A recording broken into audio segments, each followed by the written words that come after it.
Bonjour Alex, donc je te remercie énormément d'avoir accepté l'interview pour ma chaîne The French Watch Girl. Donc pour ceux qui ne te connaissent pas encore, Alex, est-ce que tu peux te présenter s'il te plaît?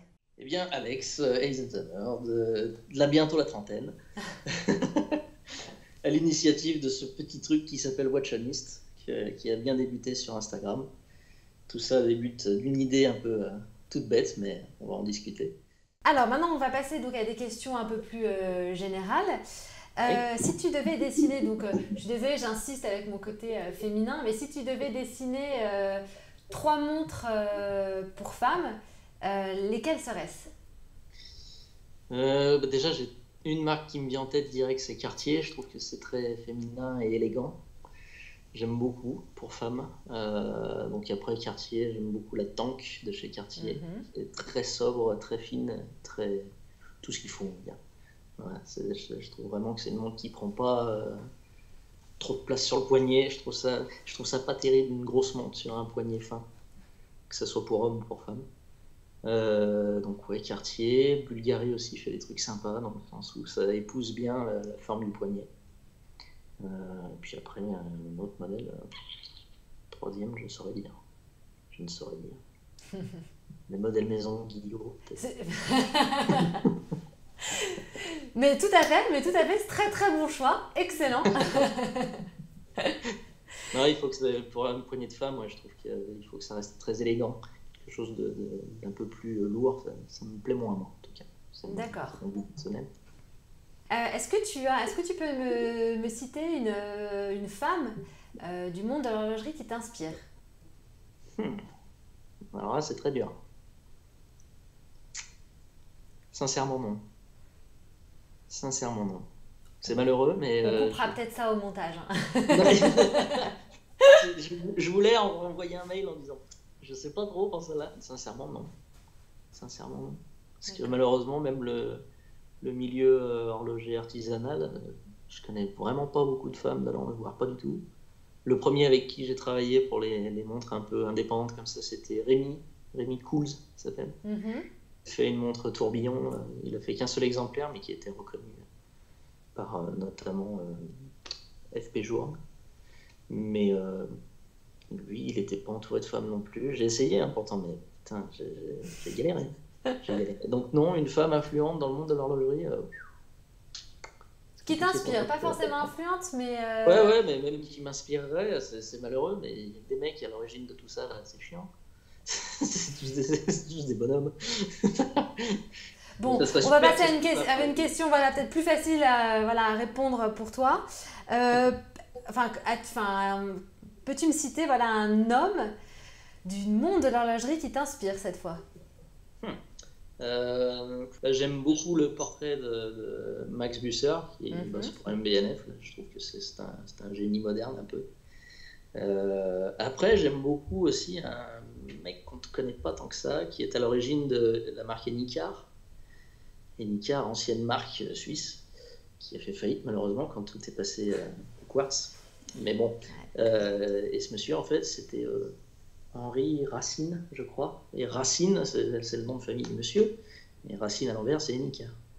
Donc du coup, il a développé sa marque comme ça. Et il avait tout un concept marketing très 70s derrière que j'aime beaucoup au niveau look.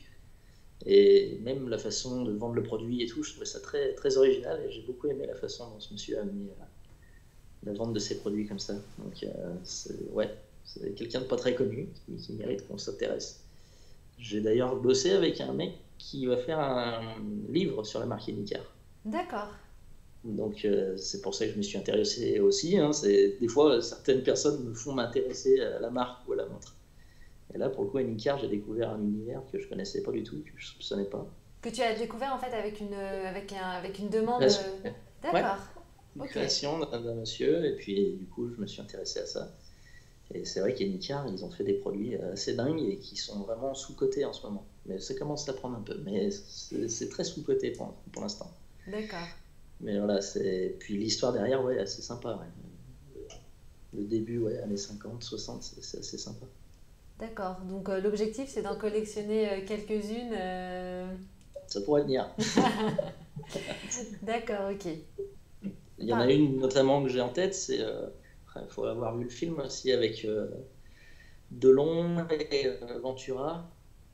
Ça s'appelle L'Aventure, je crois. Oui. Et il a notamment au poignet une Icare Super Dive. Donc à voir pour ceux qui veulent voir la référence. Mais c'est un look compresseur en fait. Donc les deux trucs sur le côté. Les deux petites couronnes sur le côté. Et c'était vraiment un peu les premiers, c'était presque les pionniers de ce look-là plongé. Donc ouais, il y a ça derrière. Voilà. D'accord. Alors attends, redonne-moi le modèle parce que j'essaierai de mettre une photo de ce modèle-là. Car Super Dive. Super Dive. Super Dive.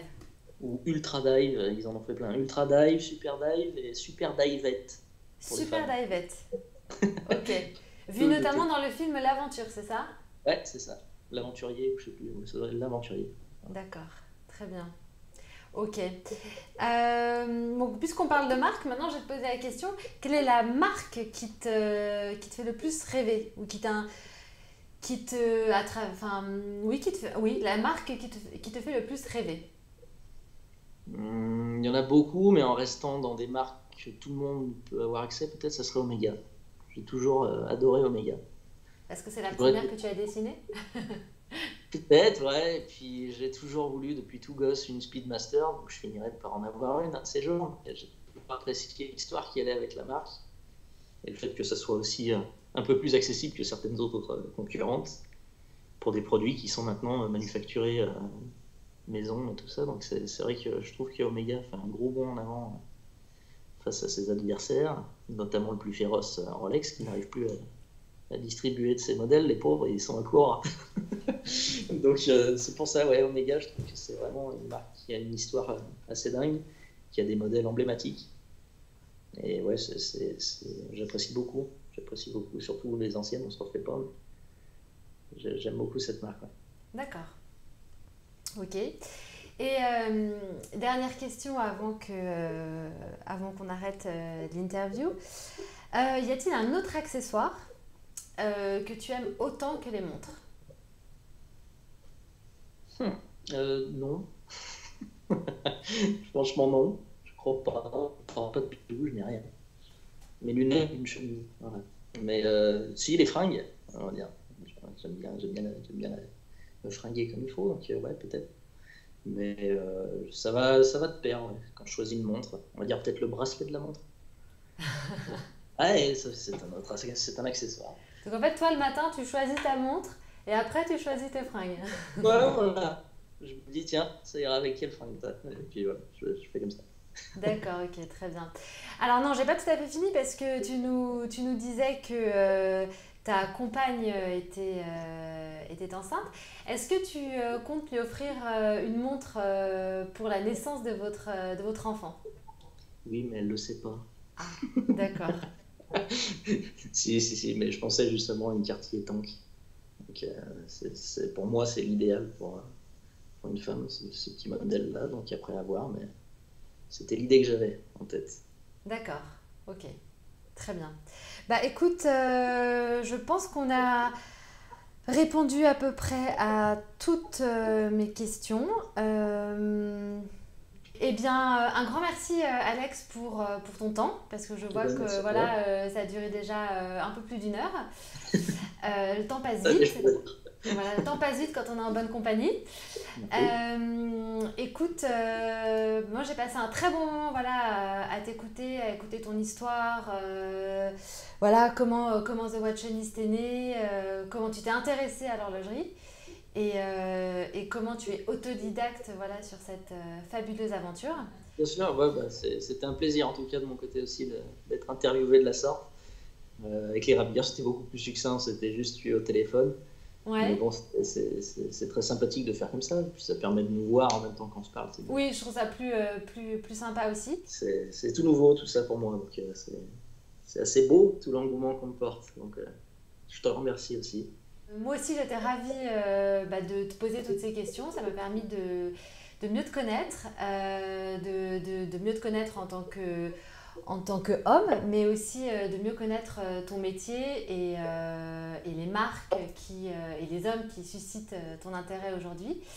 Moi, j'ai voulu voilà, lancer cette chaîne parce que depuis très longtemps, j'adore lire beaucoup de biographies. Et je me suis dit, mais en fait, ce qui me plaît dans les marques, c'est ce qui te plaît aussi quand tu travailles avec tes clients, c'est que derrière tout ça, il y a toujours une belle histoire.